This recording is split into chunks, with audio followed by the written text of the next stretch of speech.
I like rocks, always have.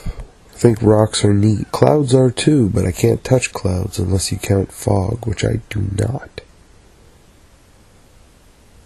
Ever since grade 1 I have kept rocks in my pocket. Not a lot, just a few, never more than 4 rocks at a time in my pocket. Ever since grade 1. In grade 1 my parents moved us to a little village north of Barrie called Port McNicoll. Population less than 2,000. Points of interest in this tiny little hamlet were the 100-foot-high grain mills where drunken teenagers would leap off of just to see if their sneakers would blow off them on impact of the Georgian Bay water below. Some sneakers did blow off, and more than a few kids broke their legs and suffered major concussions. Not so much as you would notice, though. Not a lot of readers in those parts. I lived there for all of grade 1. I was the only person under 30 I ever saw at that local library. Never had to put a hold on any of the books I wanted to read, if you know what I'm saying. And I believe that you do. Another point of interest in Port McNicoll was Paradise Point, a rock beach with sharp, jagged stone that led out to the murky Georgian Bay water, which would maintain a pleasant swimming temperature for about a week in August, and was unpleasantly brisk the rest of the year, but hypothermia never stopped them northern weekend warriors from taking a plunge or swimming out to the moss-covered raft. If swimming wasn't your thing, you could go down the street to the one store for the next 3 miles and enjoy any product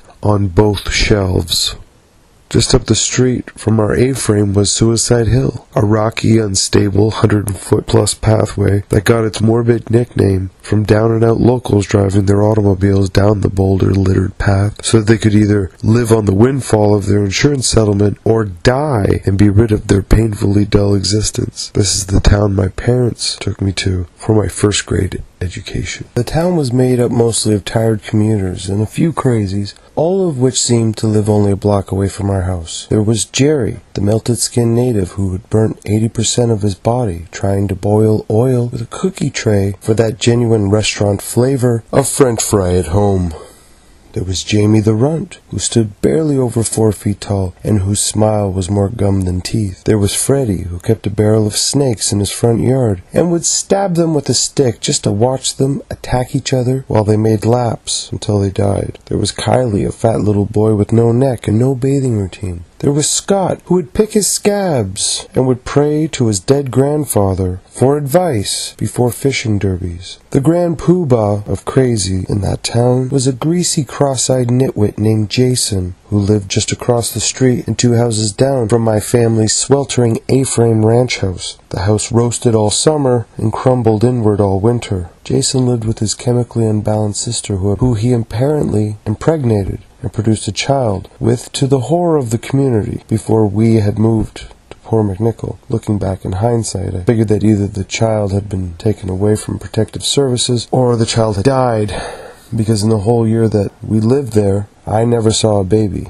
I only saw Jason once, and once was enough. One Saturday morning I was sitting in our loose gravel driveway looking at rocks, which I did when my mother kicked me out of the house for watching television too much. We moved around a lot and I didn't have any friends in Port McNicoll. Not necessarily such a bad thing. I was at the age that kids are when they're in grade 1. I was sitting beside our loose gravel driveway and all of a sudden I look up to see our German Shepherd Doberman Pinscher crossbreed dog, which my late father affectionately called Tuffy. Tuffy was growling in an almost delirious fashion. I turned my head to see what had caused our pet to lose its mind. And there at the foot of our driveway was a greasy, grinning, inbred nitwit, rubbing his hands together and pacing from side to side, as if he was either going to make a run at us or he was about to go to the bathroom in his pants. My mother came out of the house, stood next to Tuffy, and explained to Jason that if he took one step onto our property, she would take the dog off of its chain, and that dog would kill Jason. There wasn't anything the police could or would do about it. My mother is yelling. Our dog is growling, barking. Jason just keeps rubbing his hands together, like you would when you try to keep your hands warm in winter. Jason looks at me, looks back at our dog, back at me, and waves while walking away, as if to say that we weren't worth the time or the effort to do whatever he felt needed done to us that day.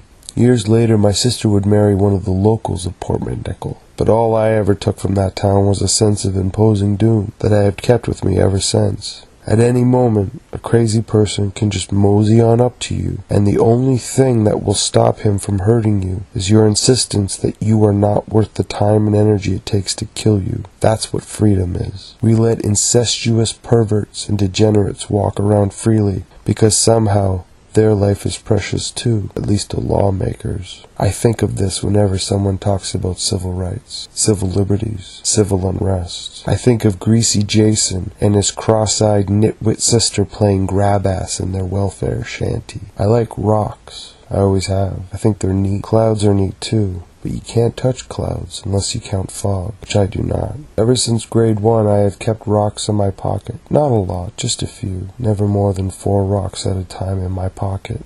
Ever since grade 1.